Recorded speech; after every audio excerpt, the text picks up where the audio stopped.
দেখো আমাদের গাঁদা ফুলগুলো এখনো কত সুন্দর হয়ে আছে। এই যে আসলে এই গাঁদা ফুলগুলো ভেতরে আছে, তো সেটার জন্য কেউ তুলতে পারে না। হ্যালো ফ্রেন্ডস, তোমাদের সবাইকে ওয়েলকাম আমার আরও একটা নতুন ব্লগে।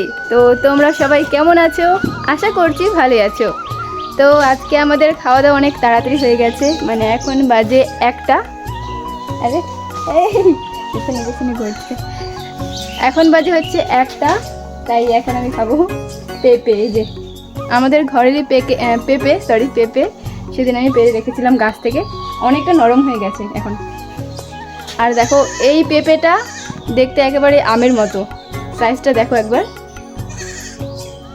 মনে হচ্ছে যে এটা পেঁপে না, এটা আম।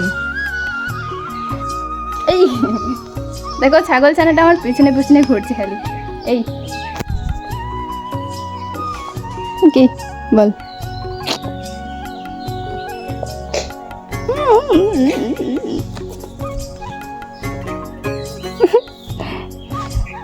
ভিডিও এ মনে হয় ব্লগ করবে, সেই জন্য মানে ক্যামেরাতে আসতে যায়। এই যে আসতেছি, এই তো আসতেছিস।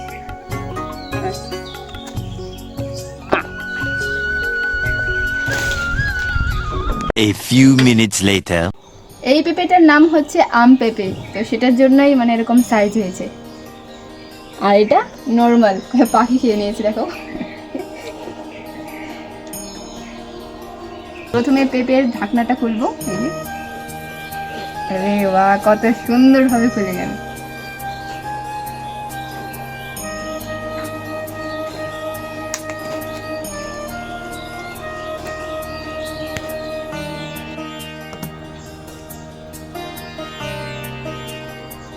মনে হচ্ছে এটা আম দেখে। ও এর ভিতরে যে এখন অনেক কিছু থাকবে, মাল মশলা, এখানেই ধরা পড়ে যাব।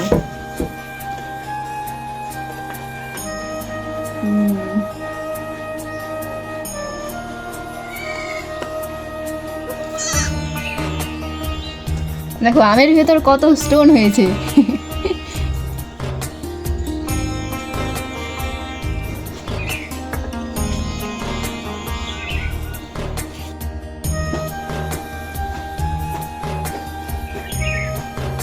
পেঁপে খাওয়া অনেক ভালো, দাঁত সাদা হয়। বাকি পেঁপেগুলো খাবো এখন আমি সাঙ্গাম দিয়ে, এটা দিয়ে খেতে অনেক টেস্টি লাগে তাই।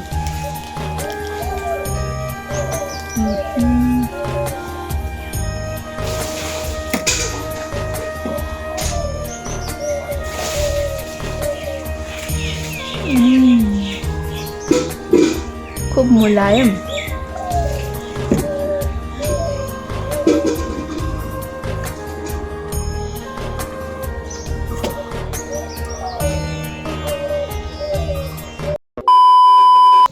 আগে আমি পেঁপে খেতে একদম পছন্দ করতাম না, কিন্তু এখন আমি খাই, কারণ এখন আমি জানি যে পেঁপে খাওয়া কতটা ভালো। আমার মনে কি এখন আমাকে মানে কুমড়ো দেখাবে, মিষ্টি কুমড়ো, যে কতগুলো হয়েছে। ওরে বাবা, এখানে একটা, তারপর এখানে একটা, দুটা, ওই যে 3 4, ওটা একটা না, অনেকগুলো এবার মিষ্টি কুমড়ো হয়েছে। সব মানে কুমড়োর ডগা দিয়েই মানে ঢেকে গেছে, সেই জন্য আমরা দেখতেই পাইনি। ও এখানে আবার একটা, তাহলে 6টা নাকি? 6টা ভিতরে আবার টোটাল হয়েছে 6টা মিষ্টি কুমড়া। এবার মিষ্টি কুমড়া খাওয়া হবে আমাদের। তরকারির থেকে কিন্তু মিষ্টি কুমড়ার পকোড়া কিন্তু দারুণ টেস্ট। চলো ফ্রেন্ডস, এখন আমি তোমাদেরকে একটা জিনিস দেখাচ্ছি। এই যে দেখো, তোমরা গেস করো এগুলো কিসের গাছ হতে পারে। আর এইদিকে দেখো আমাদের করলা গাছে কতগুলো করলা হয়েছে।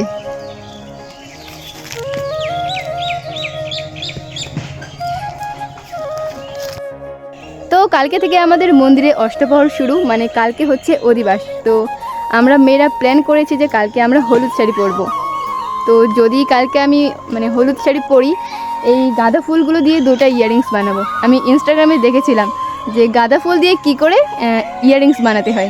যদি শাড়ি পরি তাহলেই গাঁদা ফুল দিয়ে ইয়াররিংস বানিয়ে পরবো। আর কি করে গাঁদা ফুল দিয়ে ইয়াররিংস বানাতে হয় সেটা আমি তোমাদের সাথে অবশ্যই শেয়ার করব।